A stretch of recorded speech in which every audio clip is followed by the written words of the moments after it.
اسلام نے نماز فرض کی، نماز بندے کا اللہ سے رشتہ ہے، لیکن فرمایا ورکعوا مع الراکعین، اکیلے اکیلے نہ پڑھنا، جماعت کے ساتھ پڑھنا۔ پھر فرمایا چھوٹی مسجد میں جمعہ نہ پڑھنا، جامع مسجد میں جا کے پڑھنا۔ پھر فرمایا جب عید پڑھنا تو کھلے میدانوں میں سارے مل کے پڑھنا۔ پھر فرمایا جب حج پہ آؤ نا تو تمہیں سکون شلوار قمیض میں ہے یا تہمت کرتے میں ہے، لیکن یہاں جب میری بارگاہ میں آؤ نا سب کا ایک رنگ ہو، سفید۔ تو یہ ساری اجتماعی عبادات مسلمانوں کو آپس میں جوڑنے کے لیے، آپس کی محبتوں کے فروغ کے لیے۔ زکوٰۃ کیا ہے؟ امیروں کا غریبوں کو حصہ دینا۔ قربانی کیا ہے؟ اپنے پیسوں کا جانور خرید اور اپنے پیسے لگا کے اسے ذبح کر، پھر اس کا گوشت بنا، ساری ڈیوٹی تیری پر دینا غریبوں کو۔ یہ کیا ہے؟ یہ لوگوں کو ایک دوسرے سے جوڑتا ہے، یہ محبتیں پیدا کرتا ہے۔ میرے نبی پاک علیہ السلام نے فرمایا ایک دوسرے کو تحفہ لیا کرو، دیا کرو، اس سے محبت بڑھتی ہے۔ تحفہ لیا دیا کرو، اس سے صرف لینا نہیں، تحفہ لینے دینے سے محبت بڑھتی ہے۔ بہت سارے لوگ ایسے ہیں جنہوں نے تحفہ صرف لینا رکھا ہوا ہے، دینے کا کوئی مزاج نہیں ہے۔ بلکہ بعض یہ کہتے ہیں کہ دیکھو جی اماں کو بھی جوڑا دیں تو اماں تبھی راضی ہوتی ہے۔ اور میں نے کہا تو خوش قسمت نہیں کہ تیرے پاس اماں ہے اور تجھے جوڑا دینے کی توفیق ہے؟ تو خوش بخت ہے جی، ابے کو بھی پیسے دیں تو وہ راضی ہو۔ بھائی تو خوش قسمت نہیں کہ تیرے پاس توفیق ہے کہ تو والد کے لیے جوتے لے کے آ رہا ہے؟ سن حدیث پاک اور دل ٹھنڈا کر۔ اور جس رنگ میں یہ حدیث پڑھنے لگا ہوں سبل الہدیٰ والارشاد میں دیگر کتابوں میں موجود ہے، حضرت جابر ابن عبداللہ راوی ہیں، اور میں جس انداز میں بیان کرنے لگا ہوں اس کو اسی رنگ میں لیجئے گا۔ اللہ تبارک و تعالی ہمیں بھی اخلاص کی توفیق عطا فرمائے اور اللہ تعالی فضل فرمائے۔ لیکن اس سے پہلے ایک حدیث بخاری کی سن لیں، مضمون زیادہ واضح ہو جائے گا۔ کسی کی جیب پر دھیان رکھنا منع ہے دین میں، بلکہ نبی پاک صلی اللہ علیہ وسلم نے فرمایا اگر تم چاہتے ہو نا کہ لوگ تم سے پیار کریں تو فرمایا جو ان کی جیبوں میں ہے اس سے بے نیاز ہو جاؤ۔ اگر تم لوگوں کی جیبوں پر توجہ کرو گے تو پھر وہ لوگ تم سے کبھی محبت نہیں کریں گے۔ لیکن ایک شریعت نے جو اینگل دی تحفے طائف کی، اس کا جو انداز ہے اس پر ذرا غور کریں۔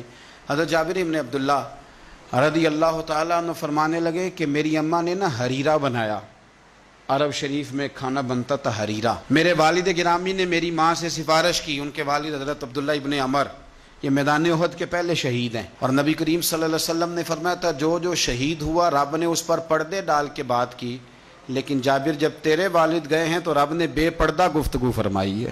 اتنا بڑا آدمی حضرت عبداللہ ابن عمر رضی اللہ تعالیٰ عنہ۔ تو انہوں نے نا اپنی بیوی سے کہا کہ اچھا سا حریرہ بناؤ، میں نے سرکار کی بارگاہ میں پیش کرنا ہے۔ تو کہتے ہیں بڑا پیارا، میری ماں نے نا بڑی خوشبو اس میں سے آ رہی تھی، وہ تیار کر کے اور بڑے برتن میں ڈال کے اوپر سے ڈھک کے مجھے دیا۔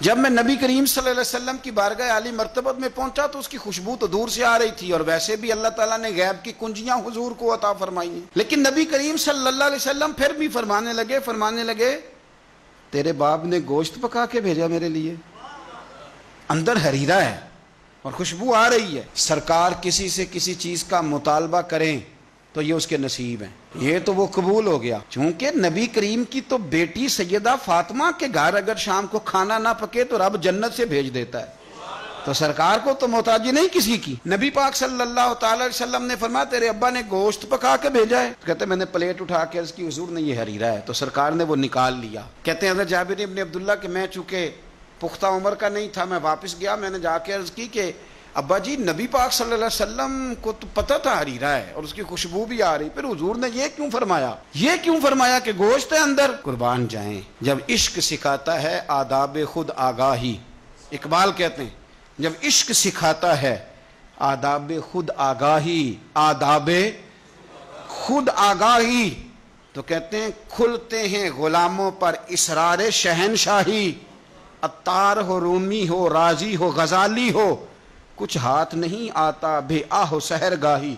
کچھ لوگ اصل بات نہیں نہ کرتے، پتہ انہیں چل جاتا ہے۔ میں نے کہا ابا جی حضور کو تو پتہ تھا حریرہ ہے، تو سرکار نے یہ کیوں فرمایا کہ گوشت لائے ہو؟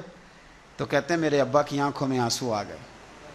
آپ سمجھے نا، جب عشق سکھاتا ہے آداب خود آگاہی، رو پڑے اور فرمانے لگے تو خوش قسمت نہیں کہ حضور نے تجھ سے پوچھا ہے کہ تیرے باپ نے گوشت بھیجا، فرمایا جلدی کر ایک بکری پکڑ کے لا۔ کہتے ہیں میں باڑے سے بکری پکڑ کے لایا، میرے ابا نے اسے بنایا اور بڑے پریم سے گوشت بنایا اور میری ماں نے پکایا اور پھر برتن میں ڈالا۔ کہتے ہیں غروب آفتاب ہونے والا تھا جب میں وہ کھانا لے کے گوشت لے کے در رسول پہ پہنچا، اور جا کے جب میں نے پیش کیا تو حضور نے نہیں پوچھا کیا لائے ہو، اب نہیں پوچھا۔ جب عشق سکھاتا ہے آداب خود آگاہی، پھر کھلتے ہیں غلاموں پر اسرار شہن، اب نہیں پوچھا کیا لائے ہو، بلکہ کہتے ہیں میں نے جا کے رکھ دیا تو سرکار فرمانے لگے اللہ تجھے، تیری ماں کو، تیرے باپ کو میری طرف سے بھی بہترین جزا عطا کرے اور سارے نبیوں کی طرف سے بہترین جزا عطا کرے۔